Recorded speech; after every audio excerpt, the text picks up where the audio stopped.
In this episode of the podcast, we're talking to my good friend, Lindsay Adler. Now, Lindsay is a prolific fashion photographer slash educator slash author slash public speaker slash, well, a whole bunch more awesome sauce. She's honestly one of my favorite people, and inside of the photography industry, her impact has been felt from the incredible images that she creates over to the awesome education that she puts together on her platforms. Throughout this episode, we're going to talk about several things, including, well, finding your spark and that thing that drives you. We'll be talking through Lindsay's creative process. We're going to talk about relationships and a whole bunch more. So let's go ahead and dive in. It's a place for authentic conversations to uncover the stupid, simple truths that help us succeed in business, create better relationships, and lead more fulfilling lives. Welcome to Think Stupid Simple. My friend, thank you. Thank you for joining us, for gracing us with your presence. Now, my camera is over here. The screen is over here, so I'm probably going to be looking over here most of the time. Where are you at right now? So my lovely significant other has a house in New Jersey that it's actually pretty awesome. It's a converted barn from late 1700s, early 1800s. And so this is rad. The holiday spot, and it's wonderful. It's good to have the basically totally two completely different lives, because I have my New York City life apartment energy, and then this is as far the opposite direction as you could possibly get. So it's good respite either way. It's good respite. I was going to say, it doesn't look like Manhattan necessarily from the little I can see. No, not at all. You guys out there just for the whole holidays, or you guys just been there for New Year's? Yeah, and I mean, honestly, because of everything that happened this year, I spent most of my time here this year. Oh man! You know, I love New York, but New York wasn't itself, and so we had to take a little break from itself. No, for a while. Still not. It seems like. I will say honestly, I was walking around for seeing like the Christmas lights and whatnot, and it still had a good energy and it still had a good vibe. It wasn't back to normal, but it's still, even on its worst days, an inspiring place. I will agree with that. I will agree with that 100%. My friend, I forgot to light our ceremonial content creation candles. This is what we do at the beginning of every episode. That sounds romantic and igniting. It is very romantic. I have another bro sitting 2 feet away from me. No, I'm sorry, 6 feet away from me. It is very romantic. Lindsay, I'm so curious. What has 2020 been like from your standpoint? And let me say before, and that's so annoying because I asked a question, but I'm going to say something else.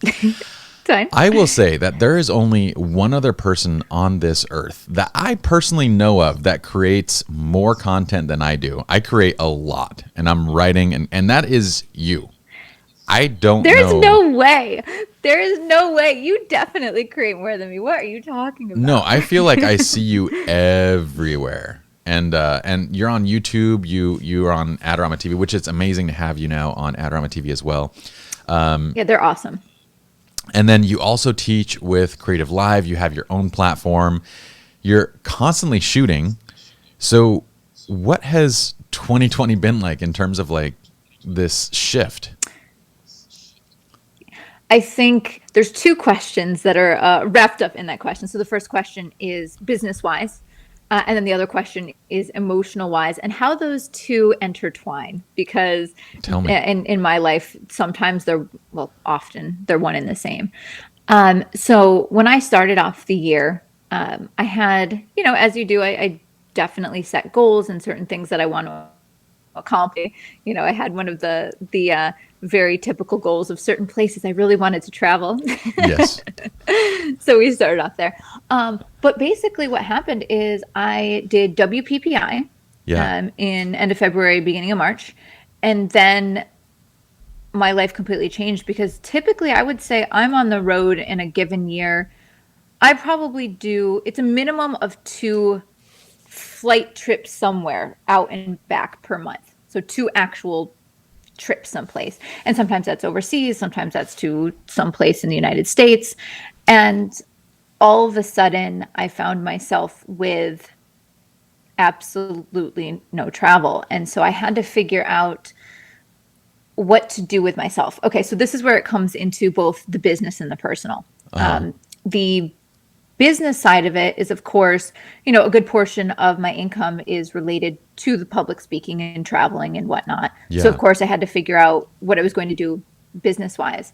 But something that I realized definitely during quarantine was that part of my self-worth, self-esteem, really understanding of myself has to do with teaching as well as presenting and being in front of others. Like the act of getting up there, commanding a space, educating, sharing, like it's a persona, but it is me. And all of a sudden that piece kind of got ripped away. So I had to figure out how to handle that because that's kind of how I've come to understand myself. That's so interesting. And let me, for context, a lot of our listeners aren't actually photographers. They might be creative professionals, they might be lawyers, they might be other stuff. So let me just say that Lindsay is you are, during a regular year, 2019 and before, you are standing in front of thousands of people on a regular basis teaching, and honestly, like, owning the stage. Everybody loves watching you teach. It's absolutely fantastic. I love watching you teach. Not only do you have such a great command of like just how to convey messages, but also what you're creating in front of people is absolutely incredible. So I can totally see exactly what you're saying, because there is a huge portion of your identity that is this. I mean, it doesn't have to be that way, but I think it's natural. Like it's natural that it's a piece of who you are. Yeah. And to then just essentially overnight not be able to do it. Yeah, well, and I think, since you are my psychologist friend, yes, you're not a psychologist, but you're the one who's like, let me sit back on this couch and tell you my troubles. I'm like a doctor, but without the degree. But not. No, so, I mean, that I think it encourages me to share that part. I think one of the challenges of life is figuring out not just what brings you joy, but what also brings you self-worth. And it's kind of sometimes you find things that become like a drug, that they're a replacement for something else. And so it's not that teaching and all those things don't make me happy. It's that it's like, oh, that is what makes me happy. And it's like, okay, let's reset and figure it out. So that's actually why you'd say that you see me producing a ton of content is once we were able to go back to shooting and do so safely and figure that out, I couldn't do public speaking. I couldn't travel. So I just go, okay, how I'm going to not only fill my time, bring myself joy, bring myself self-worth, like all of those things, is I'm just going to produce a ton of content. And so, I mean, I was in the studio a ton, and I bought a new studio. Oh, this quarantine, which was, thank you, which was like such a strange thing to do over quarantine. But part of the reason I got it is because it's much, much, much larger. So we were able to social distance and really awesome. Feel like we could get back to work safely without, feeling like we're on top of each other. So that's why you think you see me everywhere, is for a certain extent of my time. It was like, okay, I sat home enough. I did like country stuff and like relaxing stuff. And now that I can get back to the city, I'm going to I built stone walls. You did? Like legit. I cannot picture you doing this stuff. Me neither. But I mean, they're not like huge, but like all the landscaping here, Chris got this house last year. And so like I did landscaping work, but it was good. 'Cause like, when you want to zone out and listen to a podcast, pick up rock, move rock, set rock down is like a really good way to get into the groove of just thinking of nothing. Well, so in the zombie apocalypse, you are now one skill set ahead of the rest of us photographers who could not survive. No, I'm not. This is not zombie apocalypse, but I made it 35 years into life. That's how old I am. Without knowing how to cook anything. I made it a full 35 years How without dare knowing you? how to do You anything. don't know how to cook? And well, but over quarantine, I learned the basics. And so like, I'm less intimidated. It used to be like, What I are the felt like basics? Tell me what the basics are. Because I'll bet that I I mean, never learned cooking formally, so I'll bet I don't even know the basics. no, like legit, like how to make a couple of meals, like basics. Like I had never sauteed an onion and garlic before. Okay, Like so that's not a joke. we're not Like talking about the like proper basics. cutting techniques or anything like that. We're talking about like, No, like putting something in a pan with oil, okay, those like are the that kind of basics. stuff. So, other skill set that you could look back and like, what did I accomplish? Now, to be fair, I live in New York City. Like cooking is Food is a hassle, and why everywhere. do Yeah, it? Yeah, but listen, that was like a 2020 accomplishment. That like, if I need to cook for myself, I can. that's No huge. joke. That's huge. And in Jersey, that would come in probably more handy because there's a little bit more space, a little bit less availability. I would imagine a little bit less availability on Postmates. Well, where we are right here is all they do is Italian food, and it's not good Italian food. Like it's like just mediocre. So it was like, let's try to fix this. You know, I was thinking like of all the places to. So there's always that saying with like if you can make it in New York, you can make it anywhere, right? But then there's certain things that are even like above, like next level. Like in New York, if you plan to open a Chinese restaurant, an Italian restaurant, or what else would you say? Pizza, you pretty much have to like really have owned that craft. I mean, there are so many amazing restaurants of any caliber, but those three, like I feel like there's just so Totally. much. Or sandwich shops. Yeah, I mean, when I go to all these different places around the world, I I regularly am like, okay, your local cuisine, great, but like New York, like so many people come here to live their dream and they bring all their fabulous food with us. The only thing they don't have is good Indian in New York. Are you serious? Ugh, no, There's it's a lot of awful. Indian people. I know. I don't know. I'm not sure what the difference is. You need to get one of your Indian friends But to hook you up to like take you around to like the legit spots. yeah, I'm sure it exists and I just have no idea. But I think that's like what I mentioned in the beginning about even on its worst days, New York being inspiring. Yeah, we're talking about food, but I mean anything, it exists in New York. And so I think that's why when I was saying New York not being itself is because all of those things that are so inspiring were shut down, closed down, and it, it was just missing its spark a bit and obviously unsafe. So it was kind of time to give it a rest, but then it makes me love it and miss it and I can't wait to get back after this little break. Yeah, there's a certain energy in New York where I mean, if you haven't been, it's honestly very difficult to explain to somebody. But there's a certain energy where you're just walking around and you're seeing hundreds, thousands of people going about their days, hustling, doing their thing. I remember being in a hotel. A big portion of the book that I wrote was actually written in New York. Really? And I remember being up. Yeah, so Yen would book these kind of hotels for us to go and do these like little mini vacations, basically. And so she'd book these kind of historical spots where there's a lot of really great creatives that went to these hotels, and there's like memories there. It was very inspirational. And I would go there, we'd go and like read, and then she would just be like, "Okay, this is writing time," and like from 6 p.m. till like 2 in the morning, I'd be writing. But in New York, it was crazy because I could sit there in front of the window, and I remember like 3 a.m.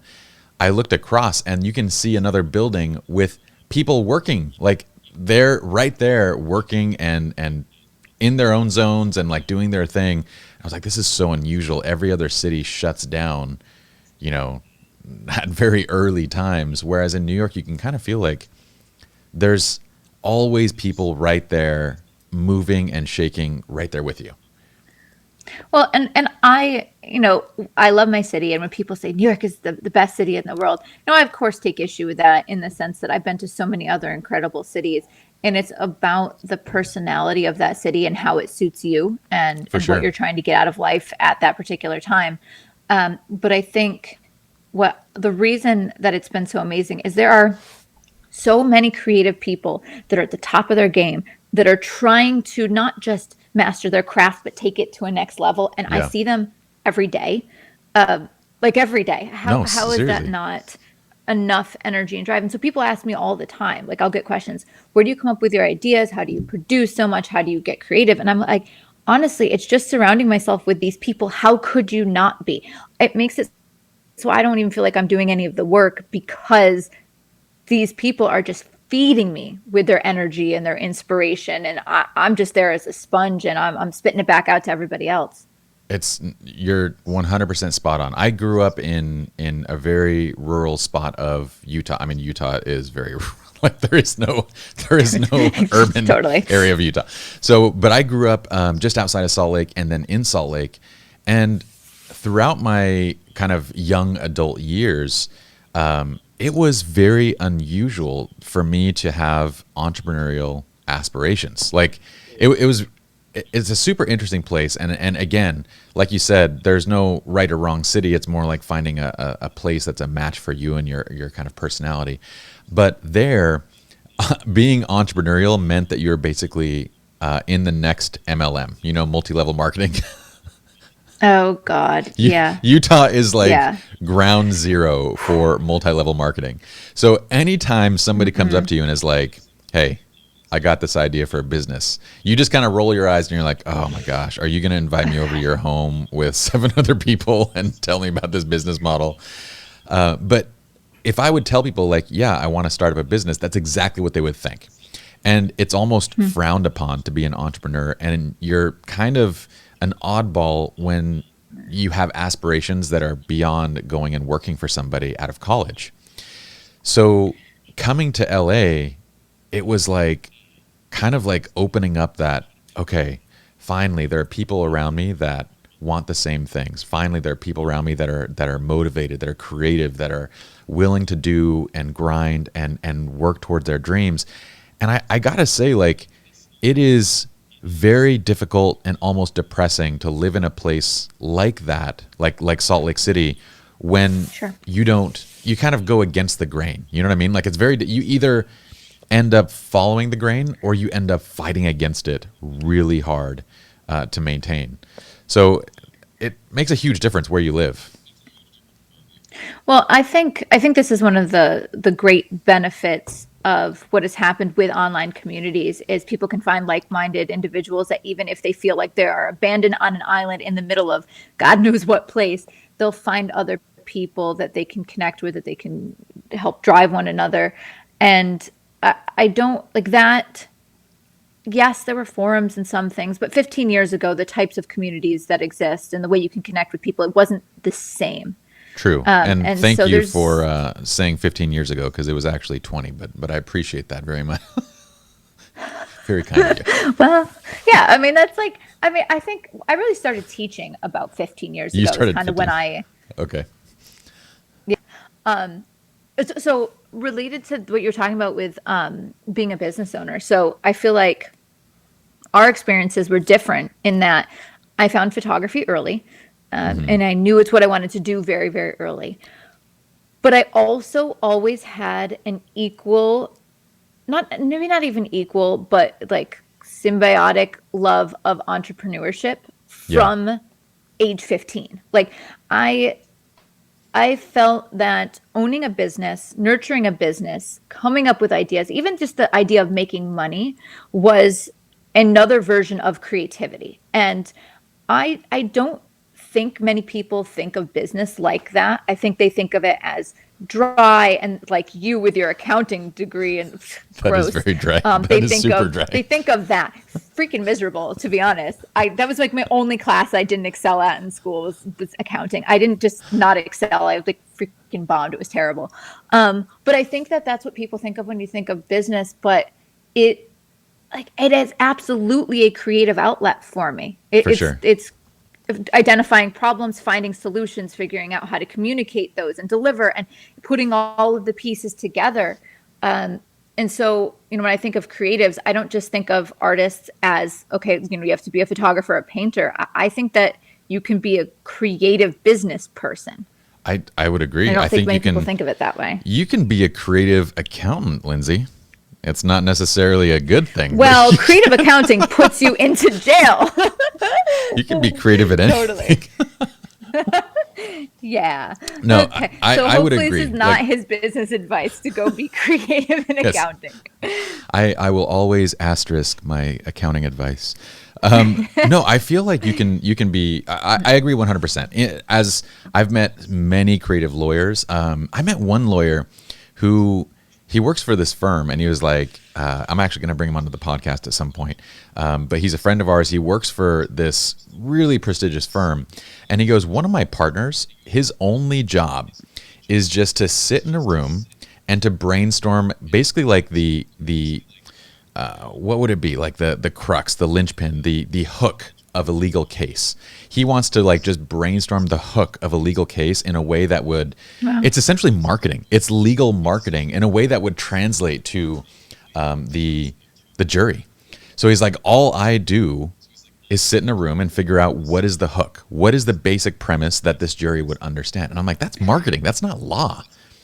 No, totally. It makes perfect sense. It totally does, especially since it's just what you said. You're reaching individuals, not the letter of the law, where you plug in my case XYZ versus yours, calculate, formulate, spit it out. It doesn't work that way. For sure. So did you see since you have kids? Did you see Pixar's Soul yet? yes, we just watched it last night. I freaking loved it. Oh my God.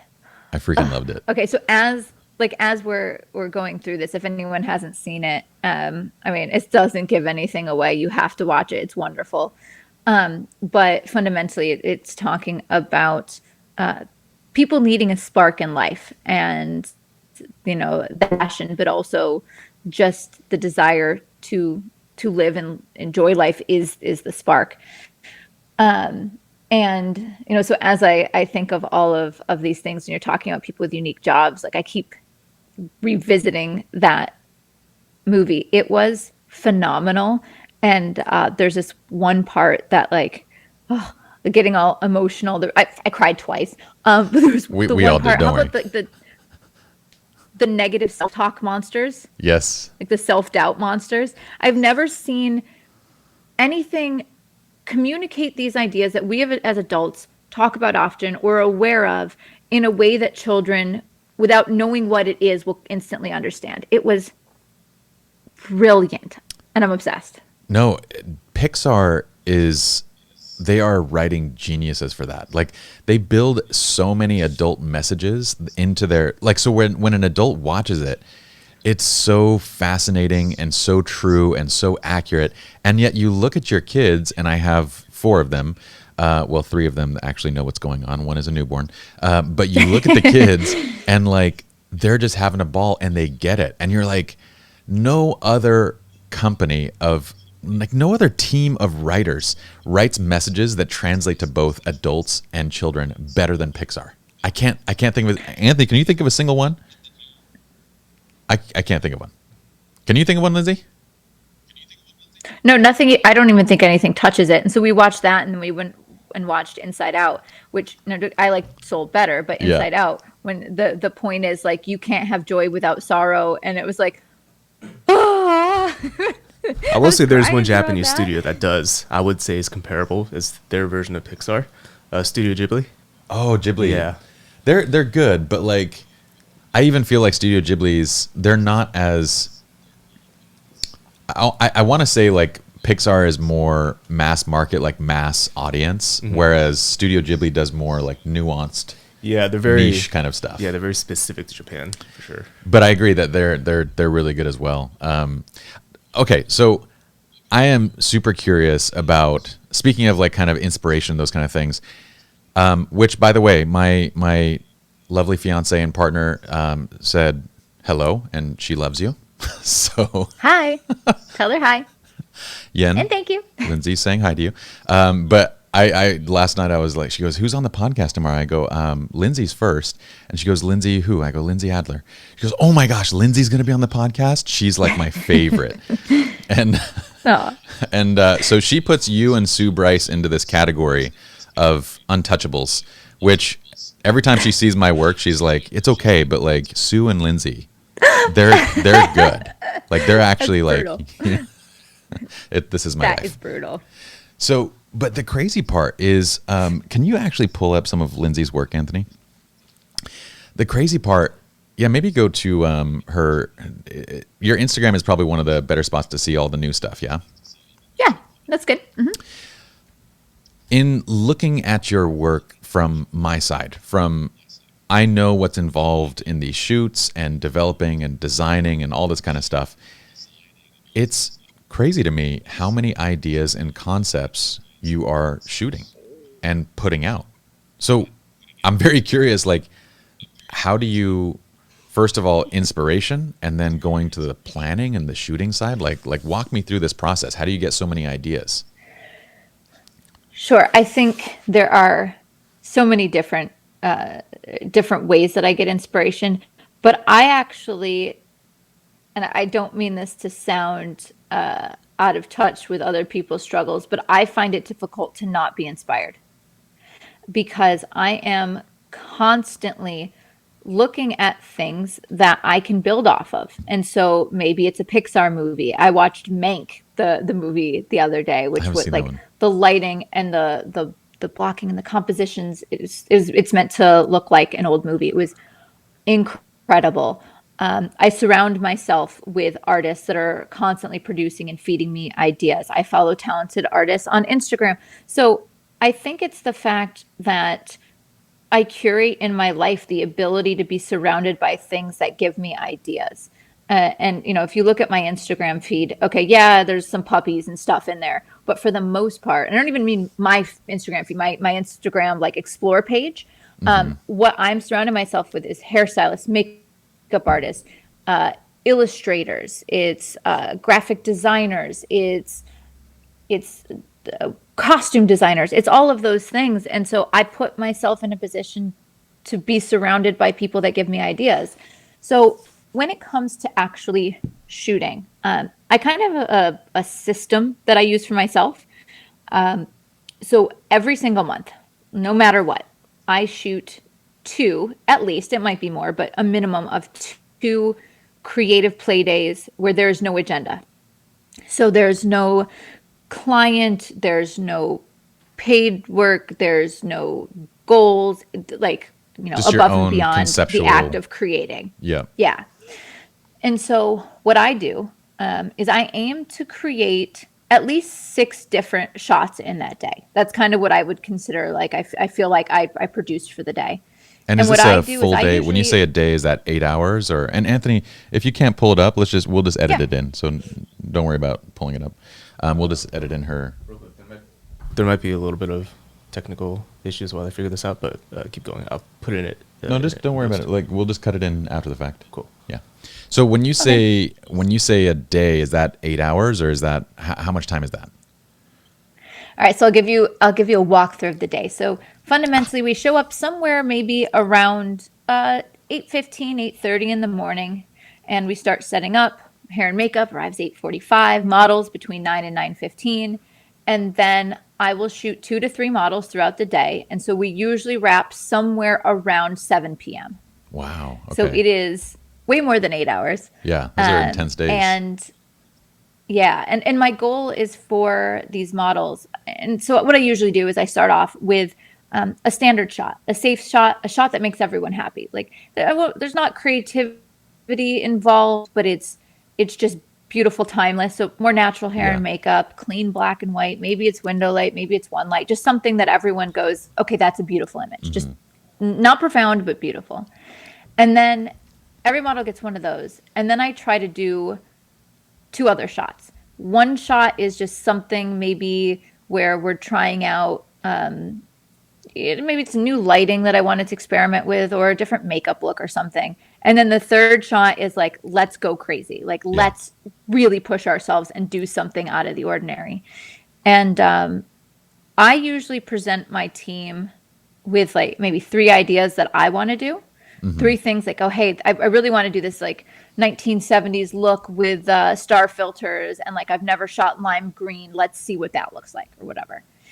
And then I invite them to present me, each of them, with a couple ideas. And that's how we craft the day. And all we're doing is just producing, experimenting, testing, and like it's just so emotionally fulfilling.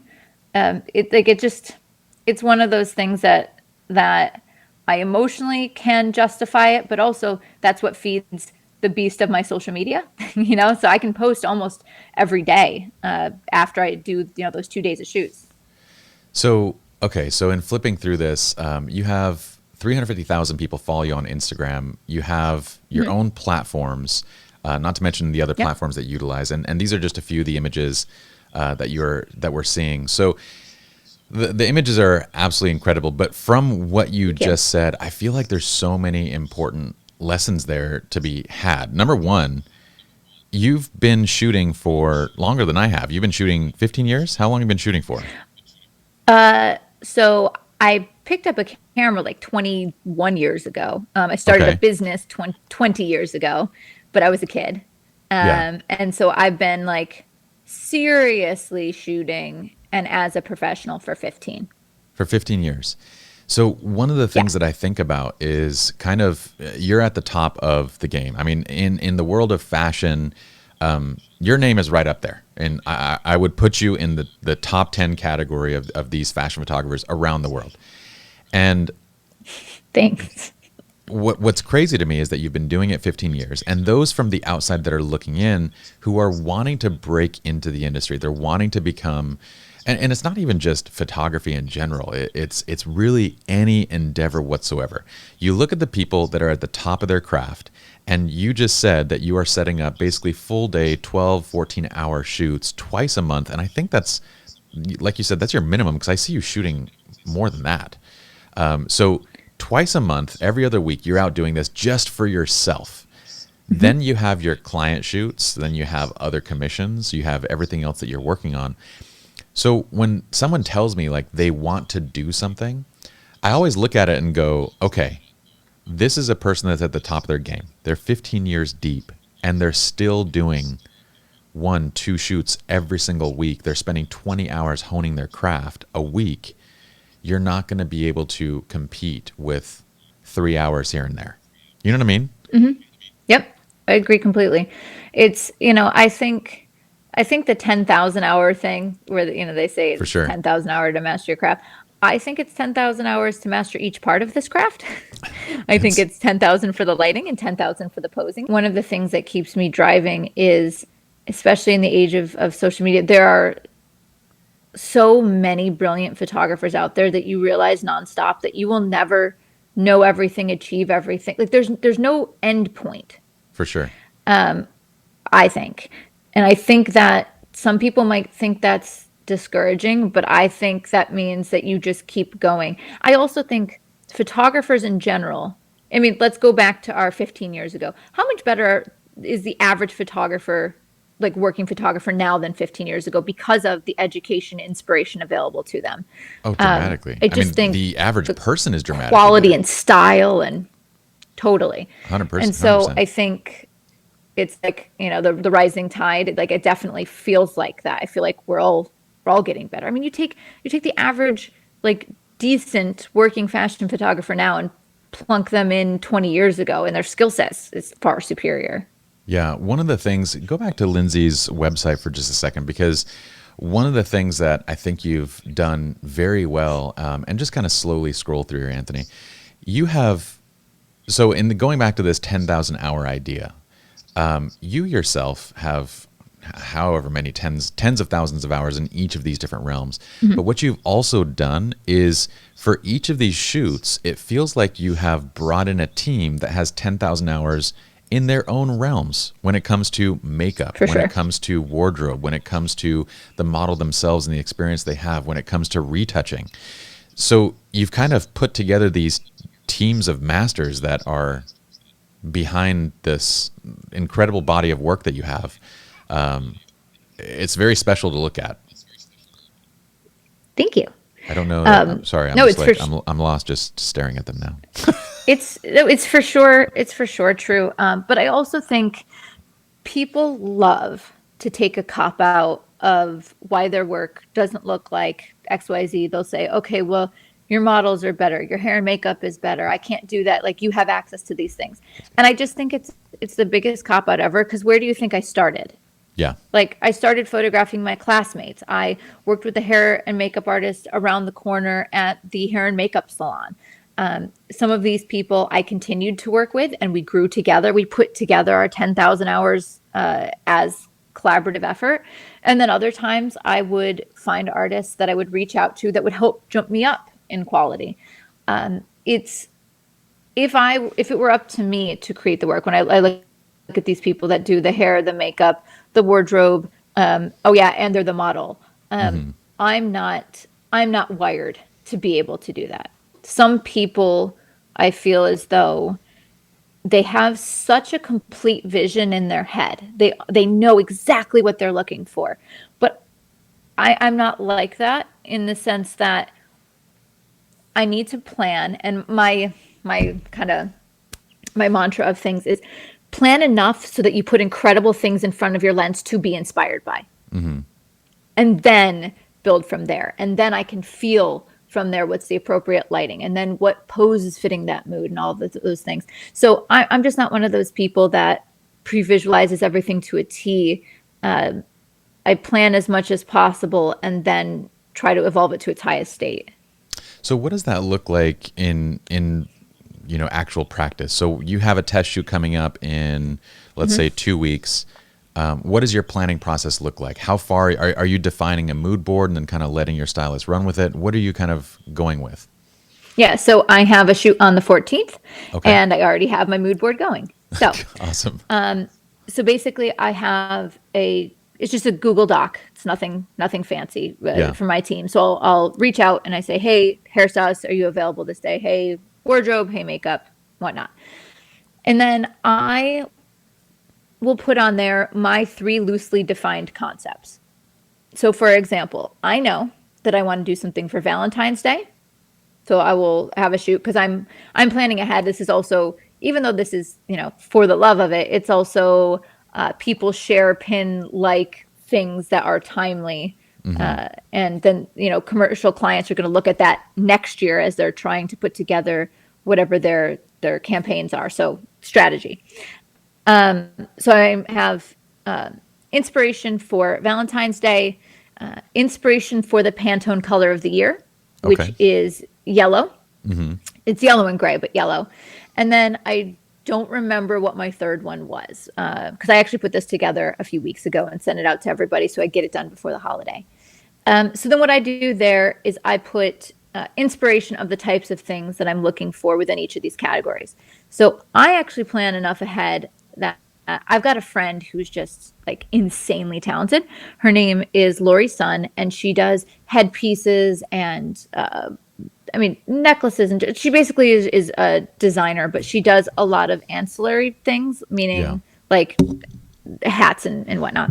So I put together this mood board for her for Valentine's Day, and then in it I said, hey, this is what I'm looking to do. Could you make a piece that looks like one of these? So for example, I sent her a link to lace that I found on eBay, and I kind of sketched out like the frame of a heart with this red lace over top, and said, could you make something in this vibe? And so she's actually now back at her place doing that design. So it's not like, hey, we just show up and wing it. There's definitely some planning, and then other times it's the hairstylist goes, okay, her hair is great for whatever, and then he'll sculpt something, and I'll go, okay, great, makeup. This is what I'm feeling out of the hair. Okay, they put together the makeup. Then it comes in front of me, and I go, what character am I being presented with? Is this light and airy, and should they be laughing and carefree, or is this something sculptural and dramatic? So I need to make sure the light is making all about the shape, and the identity of the person is completely irrelevant. In fact, I'm going to have their face in silhouette. Like, it's that kind of development. So there's some preparation, and some it's just during the day. Well, I love what you said, and I'm hoping Anthony marked that as a soundbite. The plan just enough where when they're standing in front of your lens, I'm paraphrasing what you said, where you feel inspired when they stand in front of your lens. And as I think about that, I can't agree more. I mean, so much of, a lot of times, I in every single shoot, I go into the shoot with kind of an idea of like what I want to do. Sometimes I'll actually say, I'm literally not going to plan anything, and I just want to test myself conceptually of like what I can come up with. But there's always some form of plan. But what I've noticed is, if I don't plan something and you're surrounded by the same tools and the same things, like you're in the same environment, it's very difficult to step outside of what you typically would do. 1,000%. Right? Yes. So yes, because it's whatever is easiest, what is surefire. But then if you do what you already know, then where are you going with it? Yeah. It's not testing yourself. 100%. And sometimes it's as simple as just going on a walk and like going and like just changing your location, like taking your subject and changing location. Other times, if I plan to shoot in the studio and I know, hey, I've shot in the studio 1,000 times, I have to have a plan. Like you said, I have to have something there to use. Otherwise, I'm going to default. I'm going to go back to stuff I know. Well, as a fellow educator, I think that you might be able to speak to this as well. But I think another place of inspiration that I haven't spoken of is the fact that I'm teaching, because sometimes I will create something that is based upon something I want to share with the people I'm teaching, or something I think that they would benefit from.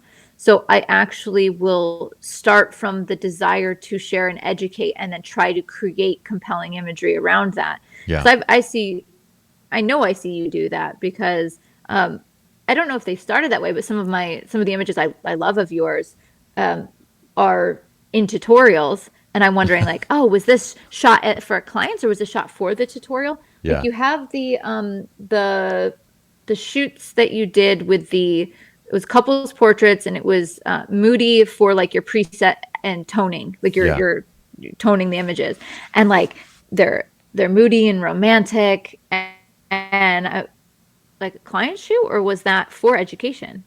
Well, it's very sweet of you to hear you talking about that. But a lot of it is both. So it kind of depends. Like I do a lot of shoots where we'll just go and get a couple. Usually if it's like, if I know I'm going to be marketing a product, I'll just go and I'll get a model, like a model couple. So they're actually couples, but they are models. And I feel like that allows me to sort of do what I want. You know what I mean? Like when you bring on anybody, whether it's a client, whether it is, especially if it's a client, you're really on their time. So from my client shoots, every one of my client shoots, we film behind the scenes on.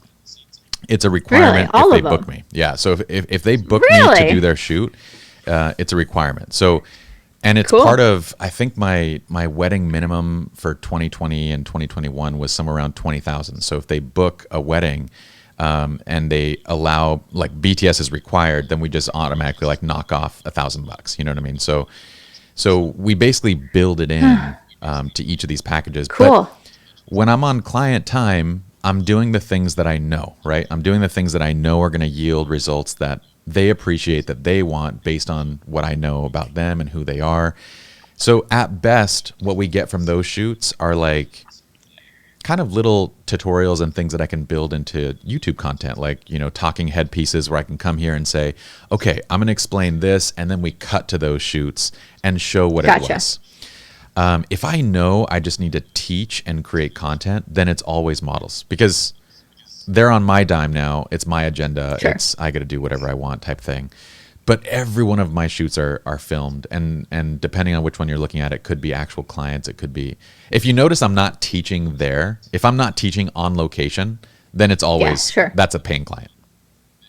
So, but that's the only way that I can keep up with everything. Well, that actually is kind of crazy to me, because I definitely have my off client days, meaning like, I'm not looking so cute, and like maybe I'm not like my best self, but I'm giving them everything. And I'm like, I don't have this problem. You don't want a camera on me in those days. I look like this 100% of the time. You're gorgeous 24/7. I don't have good or bad. I just fly average. You just have. So funny. But so going back to inspiration and talking about kind of the things that you're doing, it is very unique, very creative. The work that you're doing, I see it getting imitated a lot. But I also am curious. You mentioned one thing about kind of people and their excuses, right? I feel like online education is like this. I'm going to show you how to take a nice picture with just your camera and a prime lens. And they're like, I don't have a prime lens. Okay, I'm going to show you how to take a pretty picture with just your phone. I don't have that phone. Okay, I'm going to show you how to take a picture with like that. It's basically like trying to get past everybody's excuses. Well, and this was one of my struggles, was that one of my goals for 2020 is that I wanted to kind of enter into the YouTube realm a bit. It was not something I'd ever created content for. I dropped a couple things that were ancillary, but hadn't ever really like tried to create content. And I very quickly learned that how things work are the things where 8,000 versions of this content already exist. It is the lowest common denominator, and it is crappy, tends to do well. And so I decided not to do that and just create what I wanted. And it wasn't about let's get necessarily let's go viral with one cheap camera, one cheap lens, and natural light, which is valid but been done a million times. But let me just do what I do, and those who care can take a look behind the scenes and see into my world. And so I realized no matter what you do, somebody is going to complain, particularly on YouTube. People on Instagram are nice. I don't know what it is about YouTube, but people are like horrific. Like they're like the terrible versions of themselves. YouTube is not a very...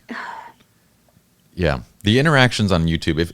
If aliens came and they were to judge us based off of YouTube comments, they'd be like, "That planet does not deserve to live."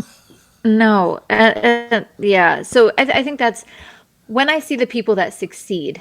They're not the ones commenting on the YouTube videos, but you didn't do XYZ, or I don't have XYZ. Those people, they don't know how to get out of their own way. For sure. That's it. There's nothing I'm going to be able to do for those people. Yeah. Well, I like that you're deciding what it is that you want to create and then finding opportunities to teach with that, as opposed to looking the other way around.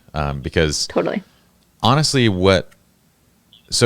it's very interesting. It's taken me a long time to kind of come to this discovery myself, but what I love, and this will probably make complete sense to you now that I tell you, but it took me 10 years to figure out that photography wasn't my passion. It was a lens that I was looking at through the world to kind of figure out what I really enjoy doing. And what I really love doing is creating frameworks. I really love creating frameworks and systems for average people to be successful in something.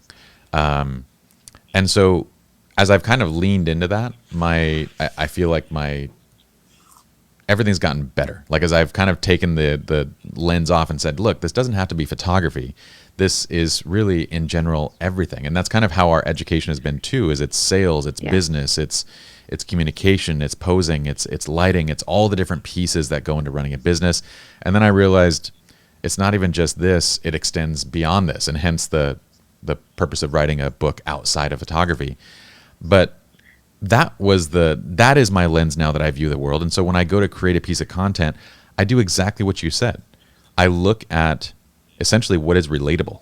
I look at what's relatable and I work backwards to the image, which, to be honest, is creatively stifling in many, many ways, because I know skill-wise I can go far beyond this, but as soon as I do, then the framework, the piece of education that I'm creating is no longer understood.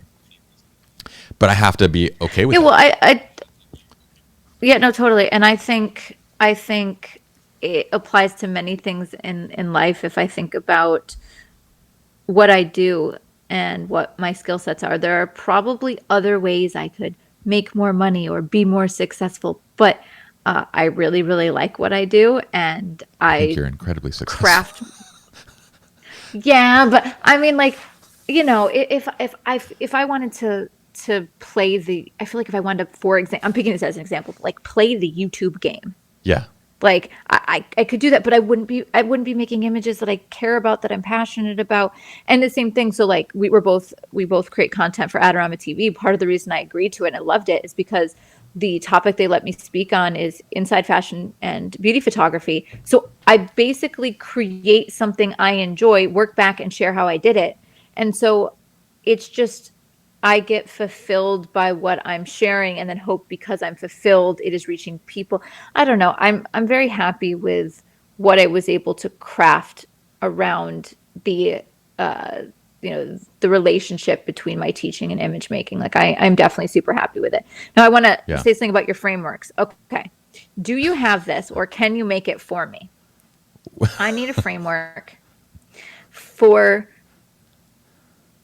recruiting talented employees / nurturing / managing. I am the worst manager in the world because I try to lead in general by inspiration and by like I lead us in a direction. I'm moving the ship, but then when you let me down, I'm pissed. Yeah. Because I was like nurturing and encouraging you, and when you let me down, like you let everybody down. It's like, and I'm just real bad. Do you have this? No. Do you have this And education? I'll be honest, come on. I am Help me out here. I am not very good in that realm either. So Justin, You have so many employees though. Oh, because you have someone that helps with that. Justin is our CEO, so he like manages it. Yeah. So I'm the same as you, where I can think very big picture, and like this is the goal, this is the direction, and I can push and I can work and I can be the example leader that kind of like, hey, let's all go this way.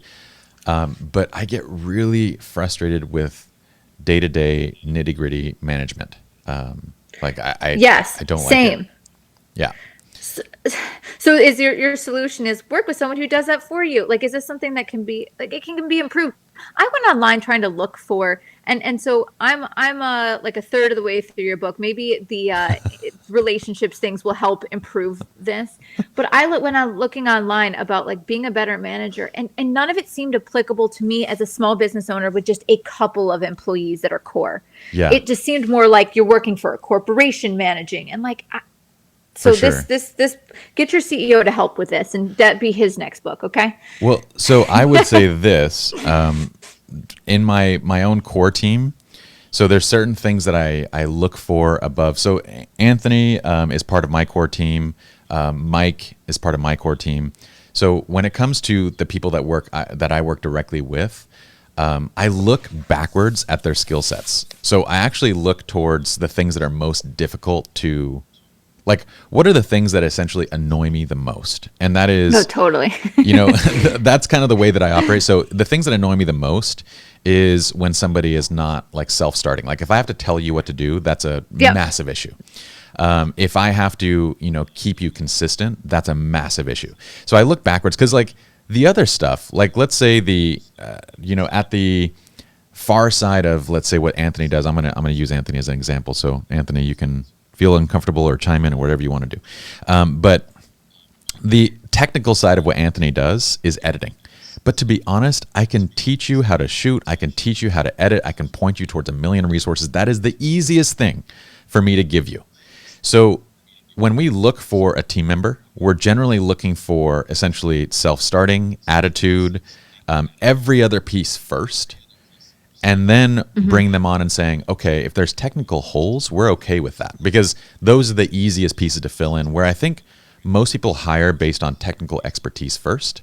And then they get frustrated by all these other things, which honestly, how do you teach a good attitude? How do you teach someone to be self-starting? Like, what are you going to do? Like, you're going to call them up in the morning? Like those things don't work. So that way, like Anthony, I hardly manage Anthony or Mike at all. They have kind of this list of things to do, and we all kind of know where we're going. We have like once a week kind of conversations, twice a week conversations. We have like an ongoing, so I have created systems around this, but at the same time, knowing who I am, I keep my core teams very small. Whereas Justin can manage a team of 30, but that is his primary, focus. I would say Justin's, if going back to Soul, are sparks, right? my spark is frameworks and overall kind of direction, creative direction. Justin's spark is business management and growth. He loves scaling. That's amazing. So like, oh man, I'm stealing him from you. I'm just kidding. No, I can't afford to steal him from you. He is worth stealing, that's for sure. Chris' spark is marketing. So like we kind of all have these different, natural pieces that went very well together. But I feel for you. Maybe one day. No, I'll tackle. I think it's super. No, I think that's another creative problem solving element that, even as an entrepreneur, I think definitely I think they give different titles to types of entrepreneurs. I'm the vision entrepreneur and I'm the nurture entrepreneur. And so I think one of my goals this year is to try to work and improve that and try to scale a little bit. I find that trying to build on your strengths as a creative and balance it with business is fun but challenging. And so like you're one of my few photo creative nerd friends that I can discuss this with. So that's why I always pick your brain about it. Well, it's interesting because like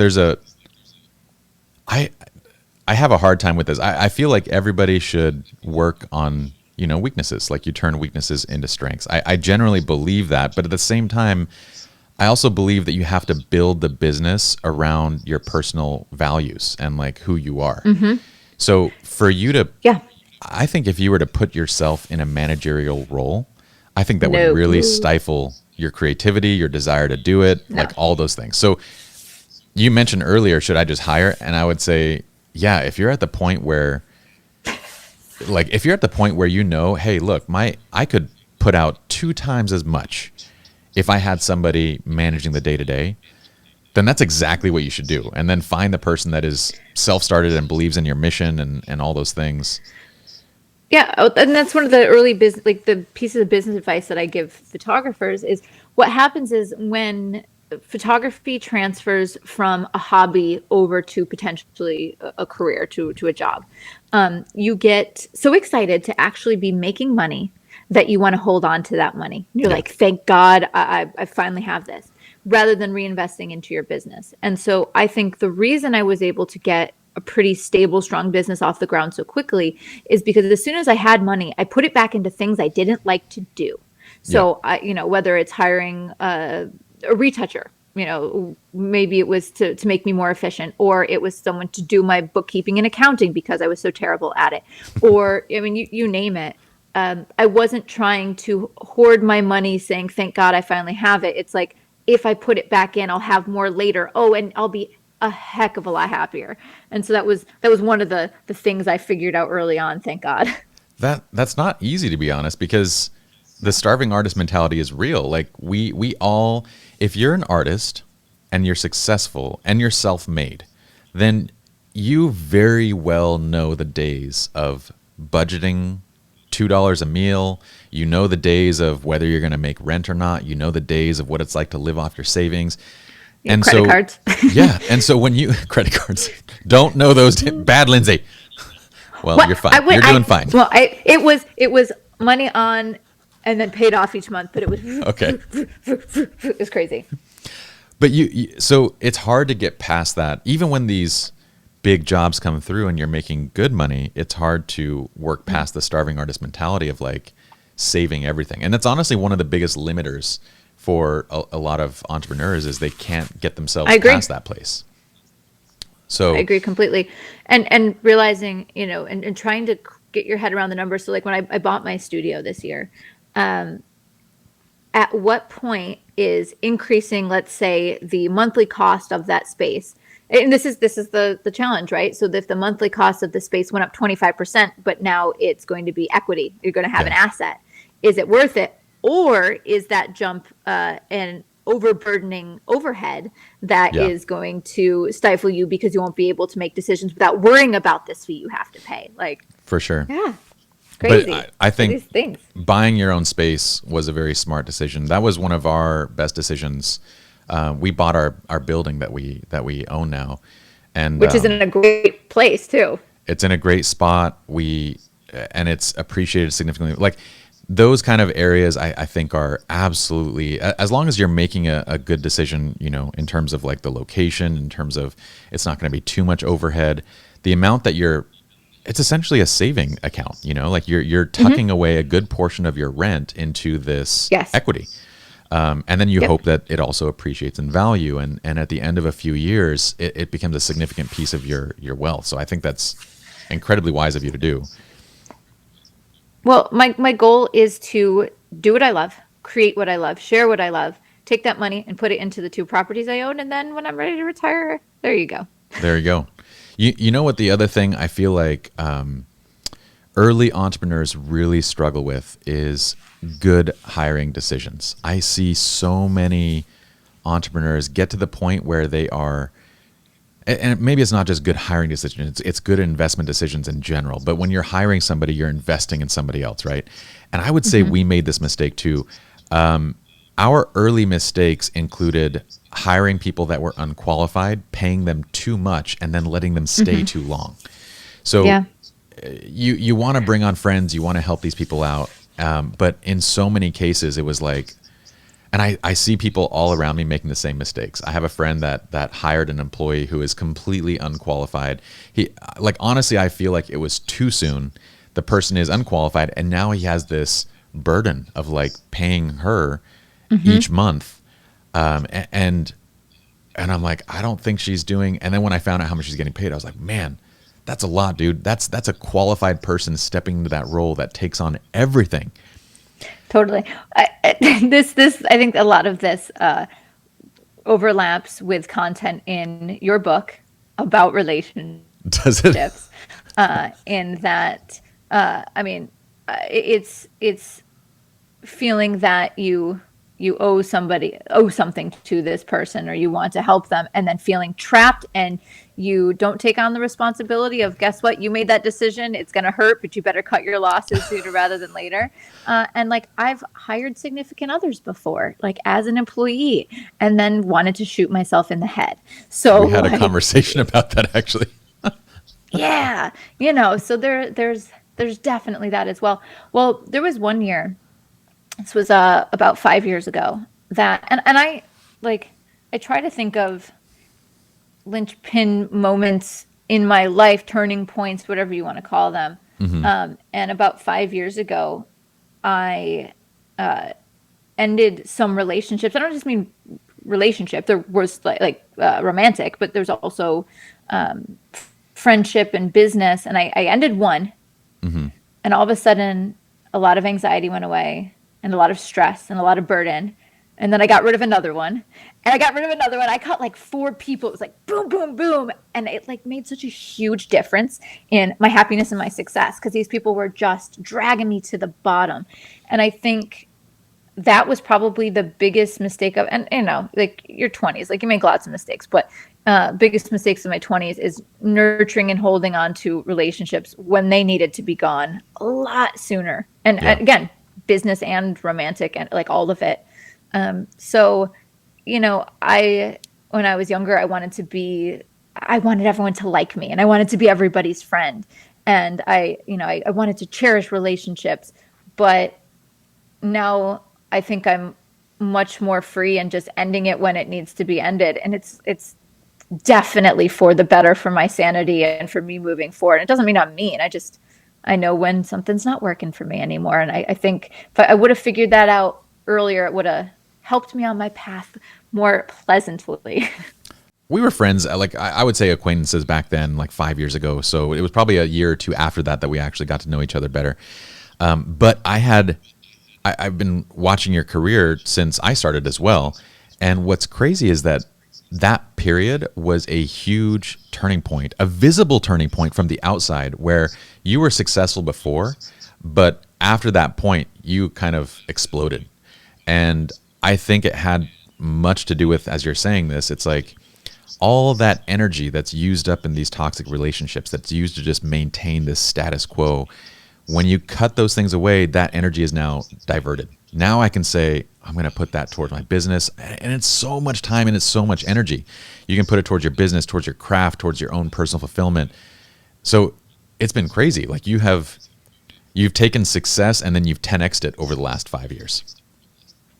Well, and the reason I sympathize with people too, where it's like, okay, I want to make this change, but it's going to cost me money, and I'm going to lose money if I quit my job. Or if you're in a relationship, and in this relationship, oh shit, we live together, and this is going to be a huge cost and a huge burden to move on from this. But like one of the business relationships, I had to buy someone out of something that I didn't owe them shit, but I needed to get rid of them for like 20 grand. And that is a ton of money. Like I don't like, yes, I want you to all think I'm super successful, but I don't have that money just lying around to throw away. Who has 20 grand? Yeah, and it was a ton of money crazy painful. And I think that's why I held on to things so long. And then it came back. Like so it's trying to figure out when financial burdens or just certain conveniences or being in the flow of something is actually not letting you reach here, like sustaining here. You can't ever get to this. So I'm definitely, the last 5 years of my life, been the most happy, the most stable, the most successful. And it's funny because I also haven't been, you might think differently, but as ambitious. Like when I was earlier on in my career, I was insanely ambitious, worked my ass off like crazy. And I was happy when I'd accomplished things, but I wasn't necessarily happy.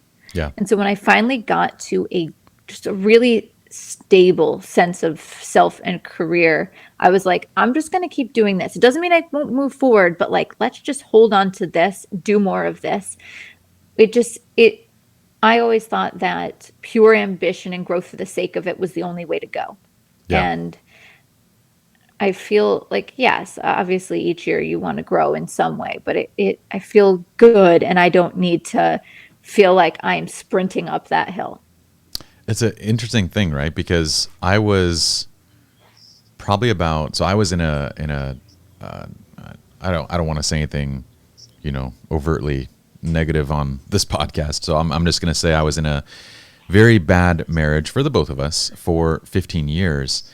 And I know that feeling. Like, it was because this thing at home was drawing so much and was still, in my opinion, not working. It was like I had to throw everything I had into making the business work, and the business, those things became my identity because that's the only piece that was functioning. And so I clung to it as if nothing else existed. Now, the crazy part is, at the age of 35 was when I made the decision, like, this is enough. This is too much. I got to cut this off.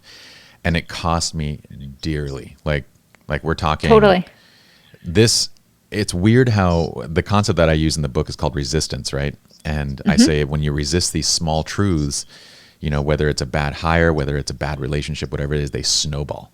And had I allowed myself to be wrong 15 years ago, it would have been like, Pi dated somebody and it didn't work out, or they got engaged and it didn't work out, or they were even married and they got divorced. That would have been the magnitude of the issue. But 15 years later, cost me close to it was my entire fortune, basically.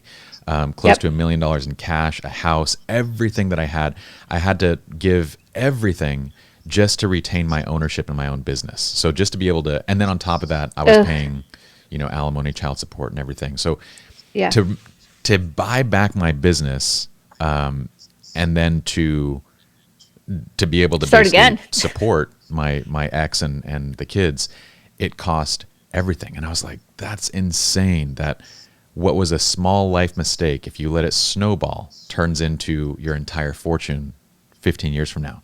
But what's nutso is that in the course of 3 years, so I financially reset when I was 37. This is when it all finished. Financially reset when I was 37. It took me 2 years to get back to where I was. It took me 1 additional year to go beyond. That's what blew my mind, because it took me 15 years to get to where I was. It took me 2 years with my energy actually focused to build it all back again. Yep, 1,000%. completely relate to that, except for having that much money. Well, it's all gone now, Lindsay, so don't matter. No, I completely relate. I think the older I've gotten, the more I realize that people's success is not tied to how good their photos are. Yes. and how much they're learning about technique. And don't get me wrong, like I teach technique and I'm trying to help people, but most of it has to do with all the things that we've talked about, where you're placing your energy, how much you want to make excuses. It's all of those things. So Can I say I appreciate that you're well-rounded in all of these things. I'm dying to ask something. What do you think Yeah. of the book so far?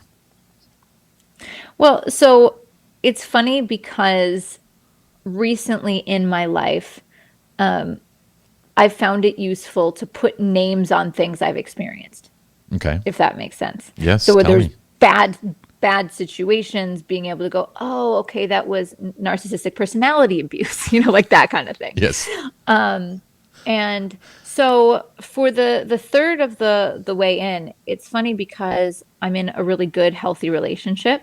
And so I feel like so far I go, yeah, no, I agree, because I'm there. I've seen the Yeah. difference between good and bad. And so part of what I'm trying to digest as well is I never really thought about it in business or other interpersonal relationships. And so there's some of those that I know that I need to improve. So I've liked it because everybody wants affirmation that they are doing the right thing or thinking the right thing. So I'm getting that from in part of it. And then the other part I'm going, okay, like how do I reframe the way I'm thinking about other relationships? So I also think one of the reasons it's excellent is because it's so very pie. Like it's how I prefer to think about things. I think you and I know, while you're much more framework oriented, I think the way that we teach and digest things is similar. 100%. Like when I don't want to I don't teach people how to pose just based on mood and feeling it. Like I want a No, system. you do the exact same thing.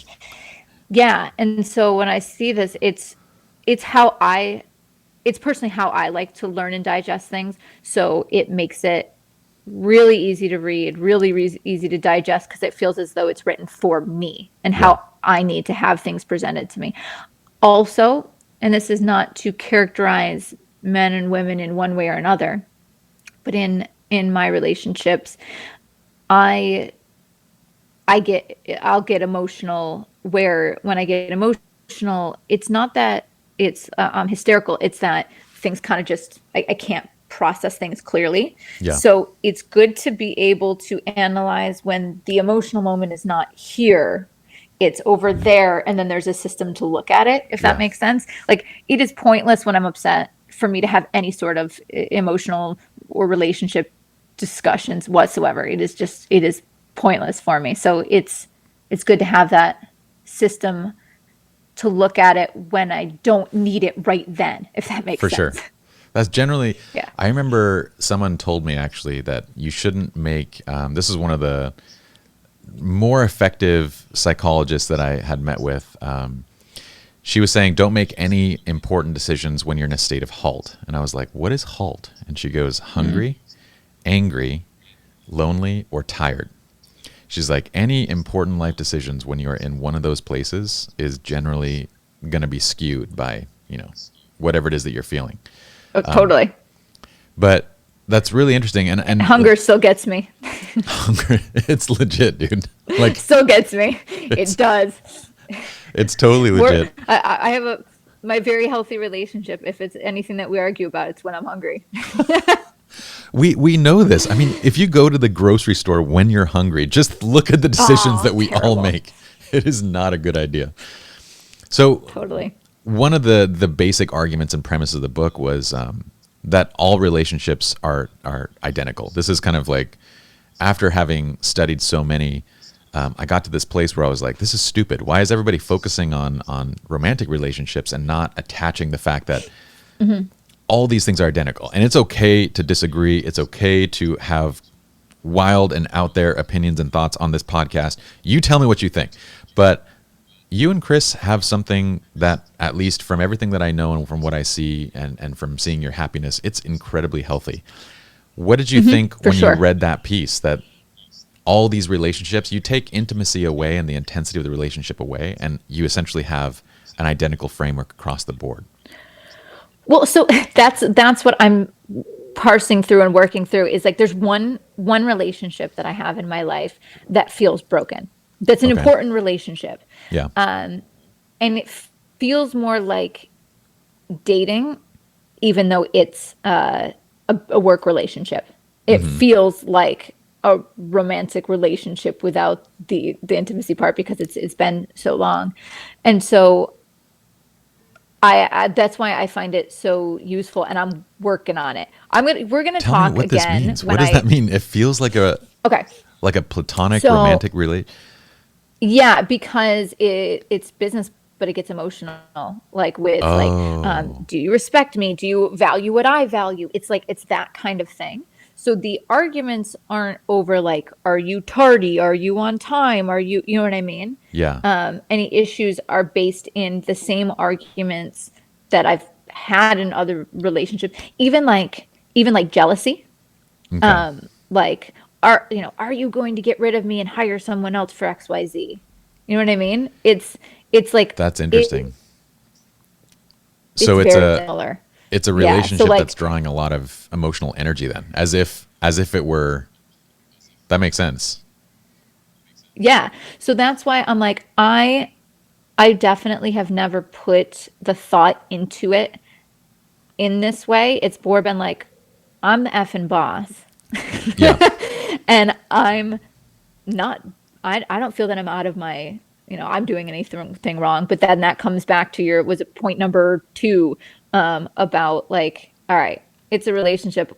It goes 2 ways. Clearly I am doing something wrong, but I've never, because it wasn't romantic, I never cared enough to like put the thought into it. So that's going to be genuinely something I'm going to try to piece apart in the next few weeks. And then I'm going to report back to you on like how I feel I'm going to approach it. I'm not even kidding. Like, I'm so genuinely curious. No, I would love to hear how it goes. I mean, if you're comfortable talking about it, we can talk about it here, or we just talk about it later. But it sounds like, a lot of times we have, so even a boss to employee relationship, there has to be mutual benefit, right? Now, usually that mutual benefit is very simple to outline in a job scenario, like, because they're coming to the table. These are the benefits that I bring. And the boss is, this is the benefit that I provide. And so usually it's like very straightforward. A lot of work relationships tend to become more friendship oriented, because this is kind of like our generation of, everyone wants more fulfillment. Well, and small businesses, especially, because it's not a predetermined hierarchy or bureaucracy of how things are clearly delineated. It doesn't work like that. And in small businesses, yes, you're the boss, but in your core team, I'm yes, you're the boss, but you feel that they are, equally important to the success of the business. Yeah. So when you kind of like go to that place and you're kind of developing that relationship, if the relationship, like, you can say, well, yeah, the relationship is clearly mutually beneficial, and like this employee is doing a great job, and I am, they're being provided with the income and that kind of stuff, then I would at that point say, okay, if there's a lot of drawn out conversations, then there's a mismatch in core values. And what it is like, let's say for you, you're not the type of person that needs, you're comfortable in your identity, you're comfortable with who you are, you're comfortable and secure in that place, right? But when somebody is developmentally behind, let's say that they're coming from a place where they're not yet, psychologists would say self-actualized, right? If we're using Maslow's hierarchy, you'd be self-actualized. Let's say that they're coming into a state of like, I'm looking for love and belonging. Then what they very much value in that state, even more than money, is praise, reassurance, and all those things, because they're not yet comfortable with that secure identity. So if you're looking at it and you're like, yeah, it's a great working relationship, I have benefit, they have benefit, but there's this thing going on, then most likely it's coming from that place where they're overvaluing praise and, those kind of, this constant encouraging and uplifting. type No, thing. 1,000%. This reminds me in Soul of the Terry Jerry relationship. I already forgot it. Wait, Terry. So the two the like gods of the before life. So there's like the people that are taking the souls through the Yes. experience, Yeah, yeah, yeah. and then there's the accountant guy who's Yes. angry, Yeah, yeah, yeah. and they just say to him, "There's like Jerry, you're doing a wonderful That's exactly job, what it is. terrific." That's Like it's exactly what it that is. because they realize that's all he wants, and he's just angry all the time. It really is that. Like it's understanding, and it's well you I think traditionally, and obviously your framework words it differently, but you learn about love languages, for example, but you never really think of how that a version of that applies to platonic relationships, For sure. because there's obviously it's not one for one to one, but like you're saying, and exactly the whole point of the book is there is the value that someone must feel that they're getting out of the interaction, and so Absolutely. figuring out what that is and nurturing that better.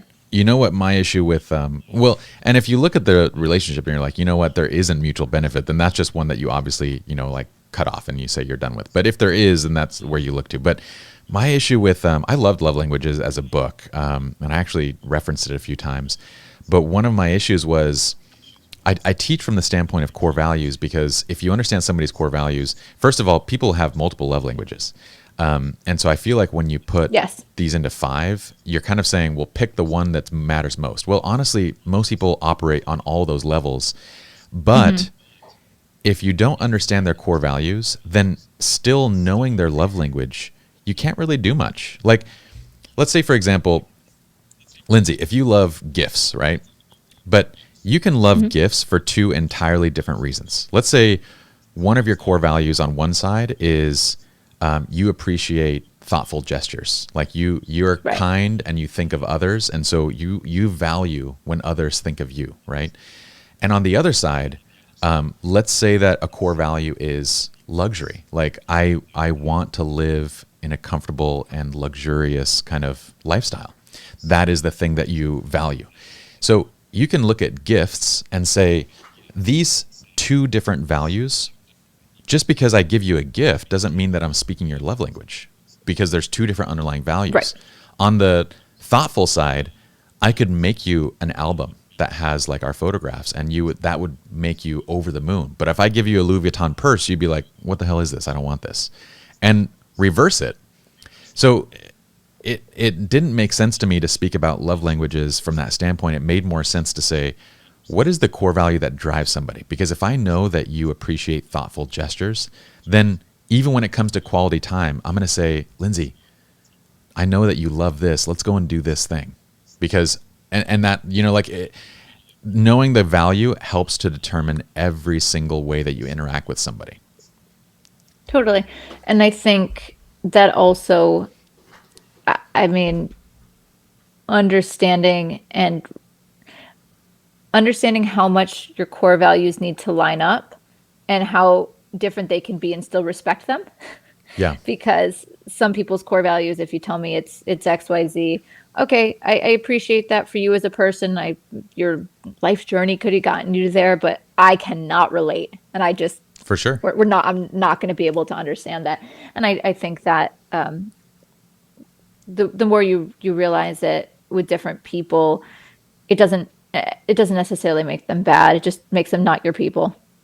100%. And my general rule for that is, the more intense the relationship, the more your values need to be aligned. The more that there's going to be an expectation that they align. So if it's like casual acquaintance type level, it's like, whatever. You can believe whatever you want to believe. But as they become a close friend, then there's a certain expectation that they align better. Once they become your best friend, then there's an expectation that they align fully. And then a spouse to the highest degree, basically. But yeah, when those don't align, then there's that constant kind of grinding. Well, this is, I think, why also, and this is not at all political, but I think there were a lot of turmoil in families around politics recently, is because that relationship is so close, you're much more offended if your core value doesn't align the way that you feel it should. You take much more offense to it rather than, the random neighbor across the street. Yeah, it's wild. One of the things that's been crazy to watch is it's wild to see that people cannot disagree and maintain relationships anymore. Have you noticed that? Yeah, well, for sure. And this is one of the things that was inspiring about my significant other and his father. They'll regularly have political disagreements, and yes, I can hear them, and they get heated, but they say their piece, and then they decide if they met in the middle at all, and then they move on to the next thing. And I can't think of hardly any other relationships or situations where I see people disagree and come out friendly on the other side. It doesn't happen anymore. Like it blows my mind. I have the weirdest conversations with friends these days. One of them kind of went along the lines of, it was like I was basically saying I'm not a huge fan of Trump, but at the same time, I don't really like Biden and Kamala that much either. I can't figure out where they stand. I don't know if they're the right fit, and it was that kind of a conversation. And then suddenly it was, you know what, if you don't vote Democrat, you're racist. You do not support people of color. And I was like, how did it become that? That doesn't make any sense to me whatsoever. Well, I think what the goals of conversations have changed, because I think it used to be, well, depending on who is involved, some sort of understanding versus winning. And this goes back to relationships.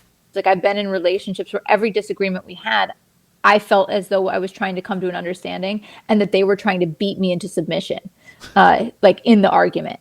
And so I feel like the beat me into submission in the argument has become the standard of discourse, but also online when people are, but it's because you're not, and this is why it's weird when you're saying, talking to friends.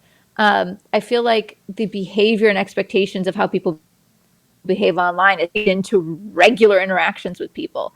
And it's hard to have any idea what to do with that. Yeah. The conversations that I've had have almost been, they felt like people have cut and pasted their conversations online into real life scenarios. Yeah, and I was like, this is super unusual. So, totally. I mean, I'm hoping 2021, and I'm hoping that, our new president and vice president can, shift this, and wishing for the best. But it's been kind of wild from that standpoint. And to divert us onto something perhaps, I feel like everybody has to be tired of talking about this by now. So for sure. I'm curious, outside of photography, well, do you still find that photography, like the photographs that you're capturing right now, do you still find that is fulfilling you creatively, or do you feel like there's an itch for me again? Like there's something else that you want to be pursuing? Is there anything else beyond what you're doing?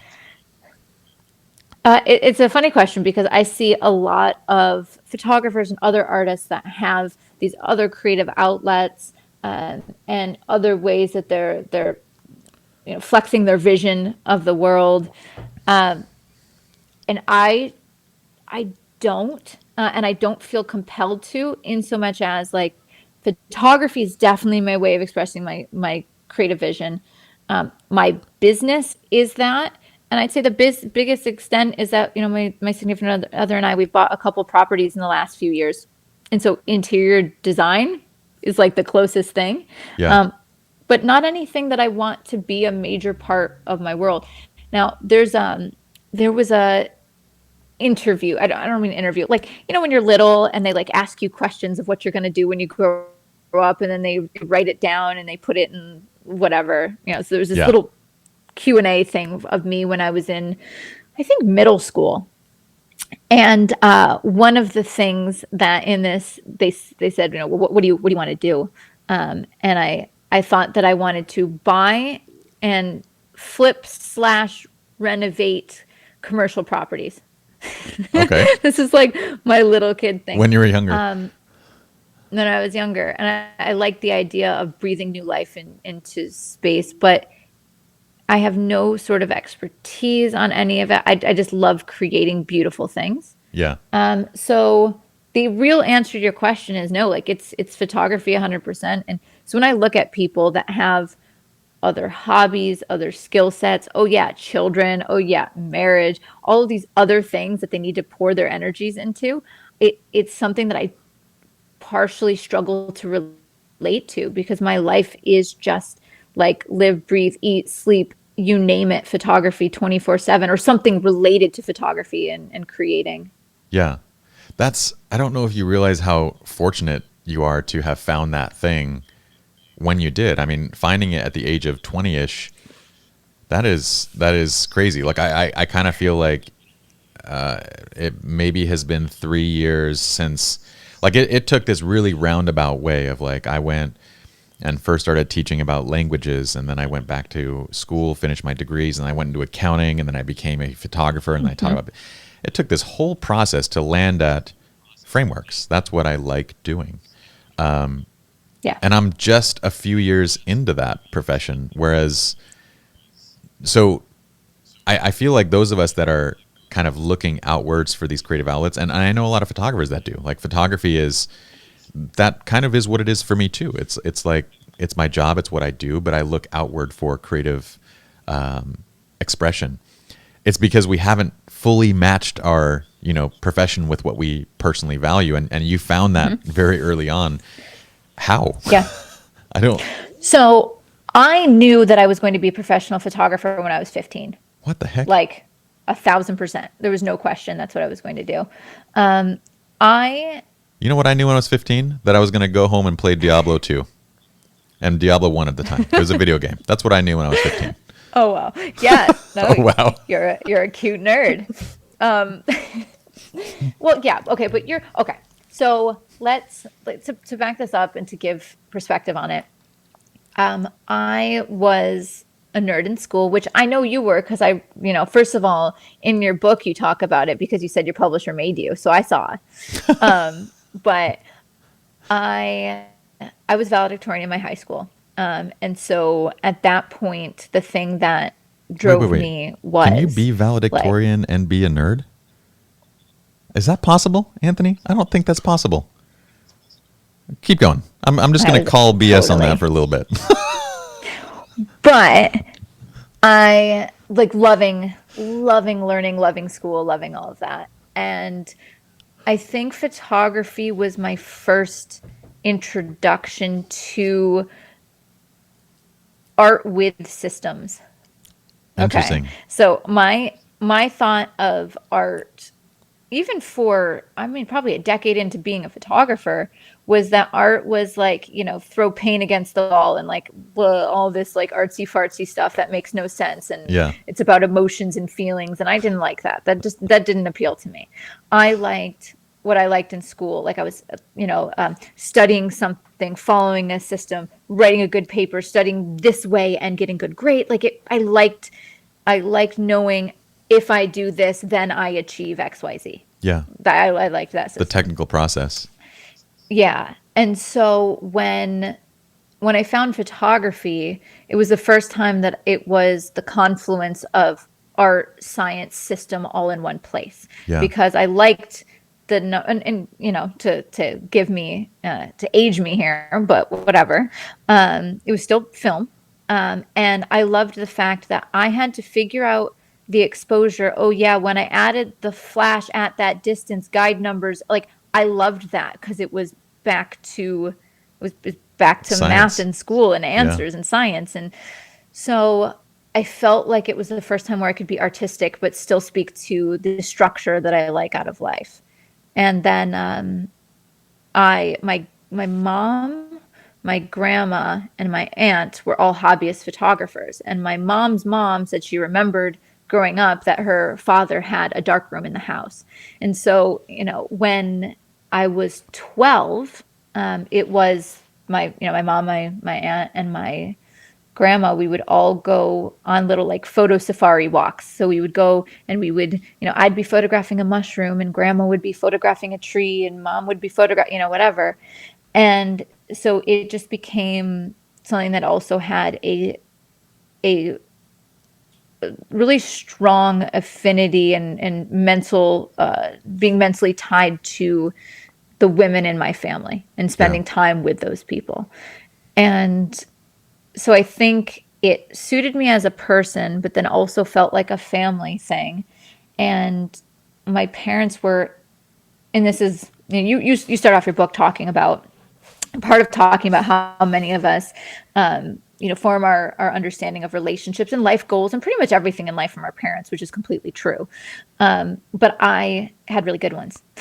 That's awesome. And I tell people, they say, well, what was kind of the luckiest thing that ever happened to you? And I said, being born into a family that was stable, good people, good relationship, good values, it's not to winning say the lottery. We're perfect, but it really was. I mean, I had no control over that. And from a very early age, my mom would go with me to photography classes. Like when I was 12, 13, my 13th birthday present was a camera. My 16th birthday present was 70 to 200. Like, it was like I had a family that was supporting me. And even though I was definitely, doing so well in school that maybe, the doctor, accountant, that kind of stuff. Yeah. They said, no, pick whatever you want and you will be successful at it because you're built that way. And so I never even had a doubt. It wasn't like, oh, okay, will I be able to make it at this photography thing? It was, well, they said I would. So it just wasn't even a question.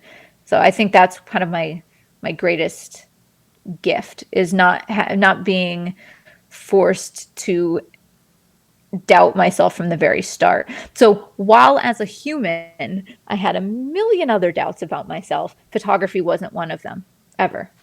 I love that. That is incredible. It makes sense why that is your outlet in every way because the technical pieces tie to who you are, the nerd side of you, the piece of you that wants the science, the math, and yet the creative side allows you to do exactly what you love doing and creating pretty things. Like I would imagine, one of the things that I am kind of thinking about in terms of like a next book or a next concept is like, how do you find that thing? How do you find that spark?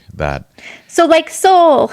Yes, like soul, but like an actual like framework and user's manual to like, let's go and figure that thing out. But what I would say is like kind of aligning this thing that you do with your creative interests, but also the other interests. And that's what you've done. And I could say like, if you were to go and you mentioned that you like doing, designing your homes, right? But I could say probably with 99% certainty that you wouldn't find, even though you're creating something beautiful, it wouldn't drive to your core because it's missing that scientific technical piece that photography gives you. So you could do it for yourself, but I would feel like you're not going to find nearly as much enjoyment doing it for others. And when I was looking for, in interior design, like trying to do my first, living room or whatever, I was frantically looking for structure and system. Okay, so now what are the rules of ratio of this height? Like I needed that. I wanted to know, like, okay, yes, I understand color theory. Okay, that's a little bit of science that I can work into there.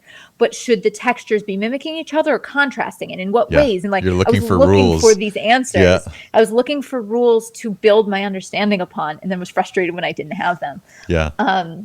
And what you were just saying about figuring out your own spark and passion, it very much mimics what I teach about style. So one of the things I struggled with is okay, so my goal is now, my hope is now, when you look at my work, you look at Instagram, you look at whatever, it's an image taken by me. I have a certain lens and vision through which I see the world, which I believe is, in my opinion, the photographers that will have the truly lasting impact have style.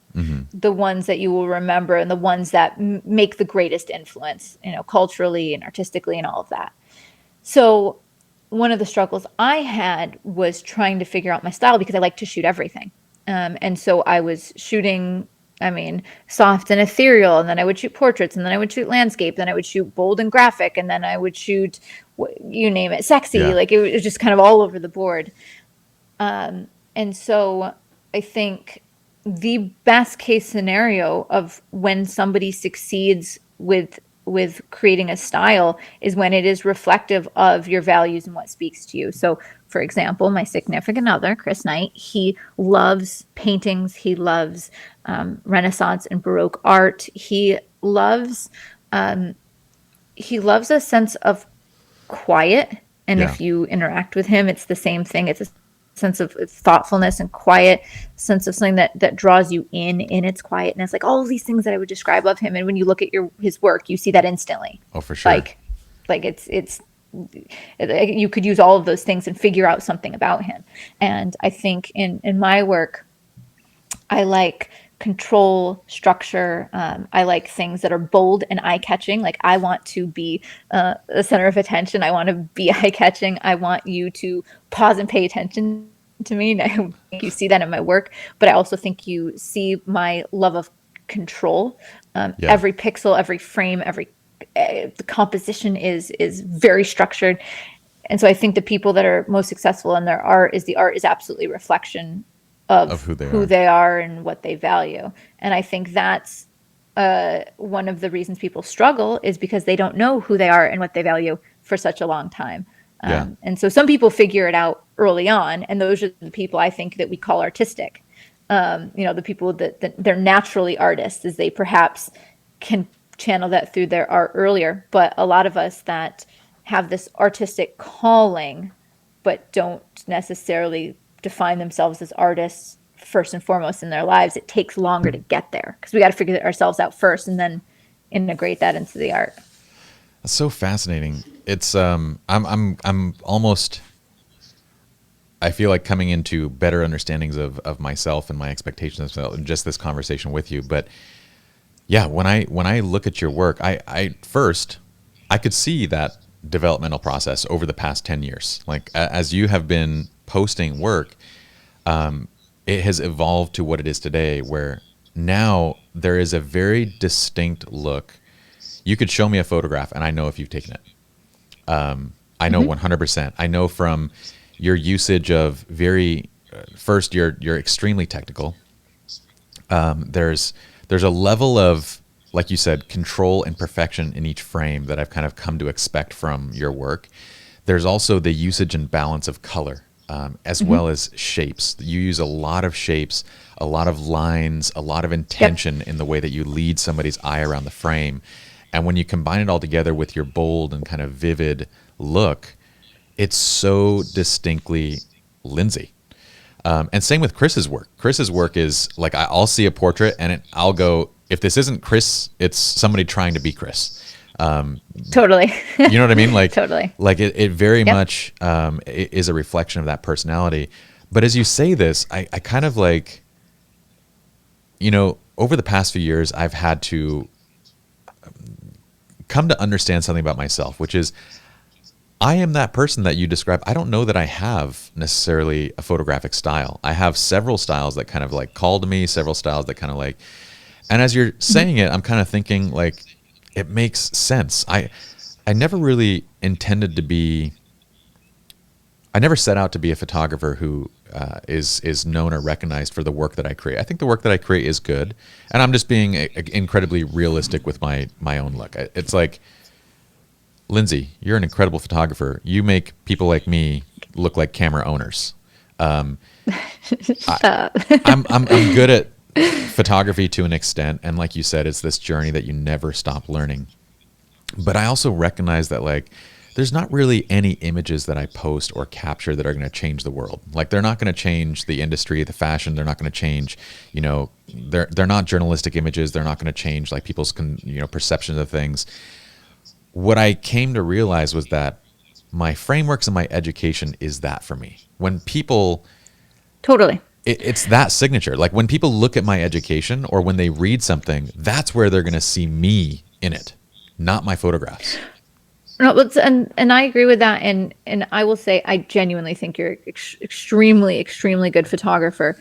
But I also see what you're saying is, what are you trying to get out of what you're creating and your work, and where you're finding your own personal value and expression isn't necessarily in what you create stylistically. Like that, that's just not of importance, or the value in what you're contributing.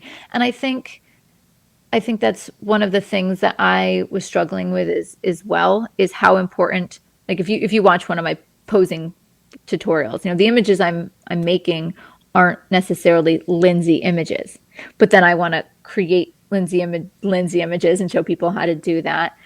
And so I was struggling on, okay, what is it, where is it that I want to find I create in the teaching? Can the two coexist? Can I marry them? And if I don't have a style, does that make me less? If I teach, does that make me less? Because there's like this whole argument of those who can't do teach, but I don't feel that way. And it's a stupid argument.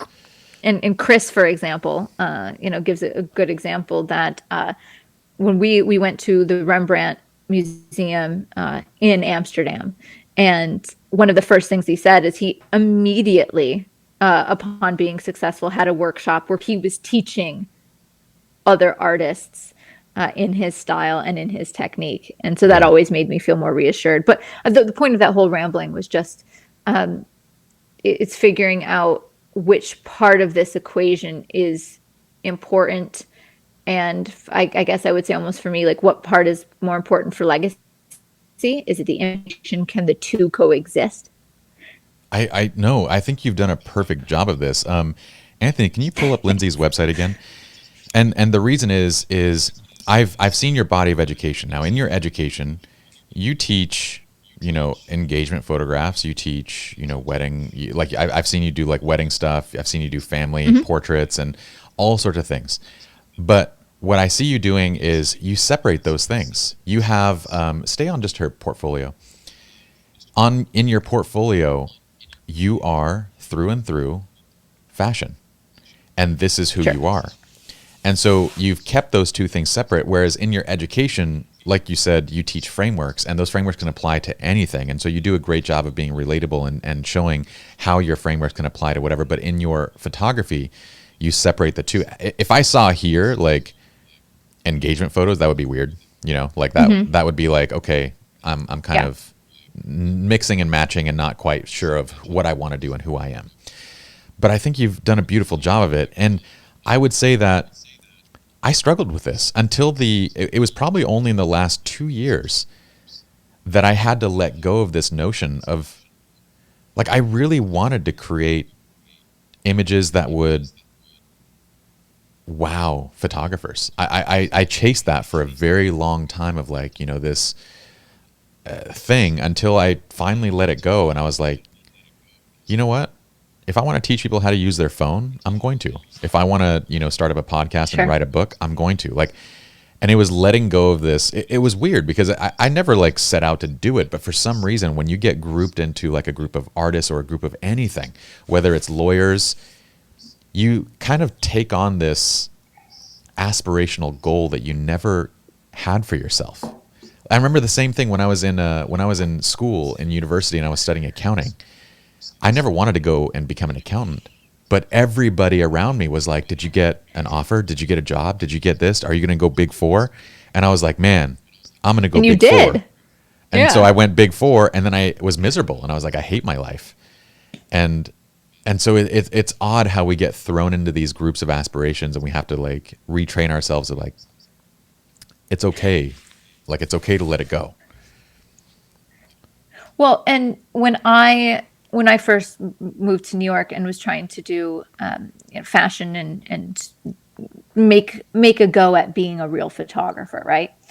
I absolutely had a ton of people tell me that I had to choose if it would be shooting and being a real photographer, I say this in quotes, or teaching. It could not be both. It's so weird. And now I look at all these master classes and stuff where all of these experts are now teaching, and I'm like, yeah, no, it can both be done.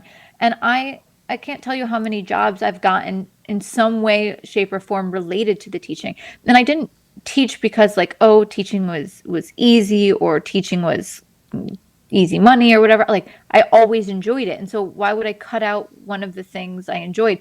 Like, when I was in high school, they would have days where once a year where you could be the teacher for the day. And so you'd pick, English or science or whatever, and then you'd go and you'd build lesson plans and put it together. And I volunteered every year. Like, I love teaching. I didn't want to be poor like a teacher. Teachers do not get paid enough. No, genuinely, those weren't the topics that interest me, is why. And so I just assumed, okay, I'm going to do photography because this is where my passion is. And then I'm like, wait, I liked that teaching thing. I can do teaching and photography. In fact, my parents, when I was graduating, they even were like, oh, apply for scholarships to do teaching. But I'm like, I'm not going to be a teacher because I only thought teaching was defined as you teach in high school, elementary school, whatever. And so long story short, my point is, when you have passions for things, there's always a way to make them come together and to make it work. A perfect example of, I only had like legit guys. I had 3 commercial jobs this year, like commercial meaning like the high paid ones. I've done like portraits and whatnot, but I had 3 total. Yeah. And one of them happened back in February. And it was a commercial campaign that I shot for a major cosmetic brand. And the reason I got that job is because the producer on the job used to be a producer at Creative Live. And she eventually moved on, worked at this other cosmetic company producing their shoots, and then recommended me. And so saying like, oh, if you do teaching, it's going to exclude you from other things was far from the truth. It helped me meet people that opened up opportunities. So I don't know, if anyone pretends that they have the answer to the way things have to be, they're full of crap and trying to be self-important rather than guiding you and allowing you to see the different opportunities. If they're just like, oh no, you can't do XYZ, they're just full of crap. I want to say, I think, the landscape, it looks very different 30 years ago. I feel like sayings like that really became popular 30, 40, 50 years ago. And the landscape looked dramatically different. Back then, if you wanted to do something, you didn't have time to teach. And if you wanted to teach, you didn't have time to do, because those two things were very separate. Now, being in an online world, you can go and do that campaign, and then you can come back to the studio for a week and you can film something and put it online. It's a very different. So today it feels like the people who are at the top of their game, they need to be the educators. They need to be the teachers, and there's enough time for them to do so. So I hope that saying goes away. But I wanted to close maybe on a lighter-hearted subject. I don't know if this is lighthearted, but it's one that I wanted to ask you for a while, especially being you are one of the most technically proficient photographers as well as creative, but one of the most technical people that I know. And this is male, female, any gender, like this, it has nothing to do with anything. You are one of the most but I'm curious, as an educator, what does it feel like being mansplained to? So early on, when I started teaching more seriously, let's put it in like the 12, like I started teaching 15 years ago, but let's say like 12 years ago. All the time, I regularly had people explaining to me, and by people I mean it's guys, always going to be the guys. But, it's always men the guys. explaining to me, no matter what I said, even if what I said was correct, another way that I could have explained something, another way it could be done, another way XYZ. And I never had any formal public speaking training. I did theater in middle school. And one of the only pieces of advice that I was ever given was that the way that I spoke, I often would speak in a way that the end of the sentence would go up and sound a bit like a question. It was the only thing that anyone ever said that I should improve. Not that there aren't other things, but that was a big one. And when I started being more declarative, and as I started to feel more secure in myself, I felt that the way I said things, the way I physically carried myself, the stance I took, the way I directed myself towards these people, the guys that would do that became afraid of the power that I possessed. Interesting. I think that they would, when I carried myself a little bit more vulnerably and a little less authoritatively, they would see an opportunity to kind of wield their, get their way in and pick away at things. And it has gone away to almost nothing when I'm in person. You'll see it online a little bit, but what's great online now is if anybody is a dick to me, my online community will just attack them and destroy them. So I don't have to do anything. Like, these people get torn down. And for better or for worse, it suits me quite well. So the long way about it is, yeah, I mean, it was tough in the beginning, but I think in the beginning felt like, well, all right, I'm still young, maybe they think they're helping teach me about things. And then eventually I think it really, really went away when I found my own strength. It's an odd thing. I feel like these people, it's always the ones, I say it's always the guys because it is. I've it really never is. had, it's out of 100, there'd be one. yeah, maybe, out of 100. like, I've never had a woman come up to me and be like, you should have done this, generally because they're more empathetic and understanding just off the bat. It's always the guys, and it's usually the ones that are just, they're paper photographers, like on paper, they know their stuff, but like they don't necessarily have a body of work. They don't necessarily have experience, but it's this weird, like, I got to make my dick look bigger than yours, despite, whatever anatomical differences we have. But it's like this weird, like, I don't know what it is, but I notice, and I love the way that you've approached it, because I do notice that when you teach, you are very authoritative, and the images that you're creating also stand on their own merit, because it's like, dude, if you think she's BSing, just look at the photograph that she's creating. You know that she is on point. But it's weird to even have to take on that persona just to deal with that. Like I would imagine, like, there should be nothing wrong with teaching and letting people kind of freeform and think on their own right and being a little bit more vulnerable in the way that you teach. But doing it as a man versus a woman are two completely different things. Well, and this is not about teaching, but and I'm hoping things have changed. But when I first moved to New York, so to your knowledge, what is the most common path to becoming a fashion photographer? Good question. To my knowledge, so I would say creating a portfolio and then taking that portfolio and submitting it to agencies and going around and trying to get in as many doors. This is what I would say the traditional pathway. Now, the new pathway is build a social media following. Oh, that's totally right. So early on, it was you build your portfolio, and while you are trying to get indoors and meet people and make connections, you assist.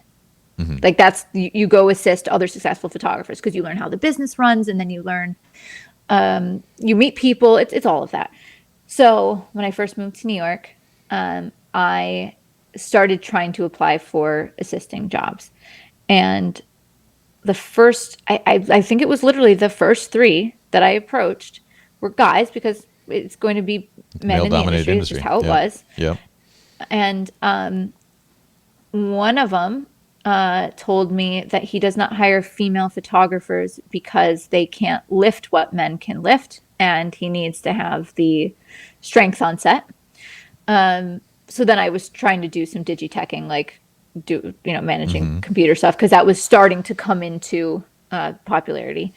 Then another one told me that he does not hire female assistants because his wife doesn't let him, which I don't know if that's his wife's problem or his problem or what's going on there. Oh, man. And then there was the third one was along the vein of like, well, I travel with assistants and we often share rooms. So it was like that kind of vibe. Okay. And so when I first got to New York, it was a very overwhelming feeling of the cards being stacked against me. Like it definitely felt that way. And so I'm one of the few photographers that I know that didn't, that of my age, that didn't go assist people. For example, Chris. Chris, how many years did you assist for?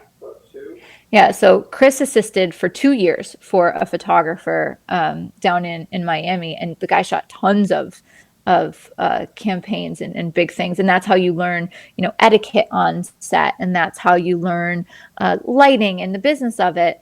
And so I definitely, what sparked my mind as you were saying, if you think this person's full of BS, like in the beginning when I was on set, some of it was full of BS because I didn't actually go the traditional assisting route. And so I when people would say words and terms I wasn't familiar with, I just kind of go with the flow and pretend I knew it. Yeah. So the point is, I do genuinely think things are changing. I don't think sure. it has changed, but I do think there is a lot more opportunity, and I genuinely think people are seeking out both race and gender diversity in who they hire for campaigns as well as assisting. I think people are making a more conscious effort. So I think, ending on the positive note, I definitely think there are a lot more opportunities than even just 12 years ago. 12 is nothing, but 12 years ago is totally different than what it looks like now. It's getting much better. And honestly, it's getting better thanks to people like you who in every way, shape, and form would have had a very valid excuse to say I was muscled out. But instead, you kind of muscled your way in and said, no, I'm going to make my mark here. And you have. And I'm very grateful to have had this conversation with you, my friend. It's been over 2 hours, which I know how much I'm enjoying a conversation based on just like, I didn't even look at the time until like 10 minutes ago. I'm like, oh my gosh, we're almost at the 2 hour mark. So I'm going to put a to be continued on this, and hopefully we'll get you back shortly in the future. But tell us in the meantime, what are the things that everyone can follow? So obviously we've shown your Instagram. Where can they learn more about your premium education? Yeah, so learnwithlindsay.com is the best place to see all my tutorials. And I would also recommend signing up for my newsletter, because I do produce a lot of content for other people, just like you do, for Adorama, for Canon, for all of these. And so in my newsletter, I let you know when I have some of that new free education up. So it makes it so you don't have to go searching online for it.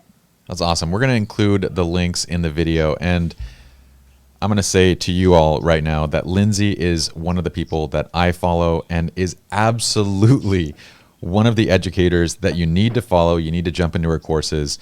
She's incredible. And, well, you can't really go wrong. So if I'm learning from Lindsay, you should be learning from Lindsay. So thank you so much, my friend, for joining us. And we'll chat again soon. You're the best.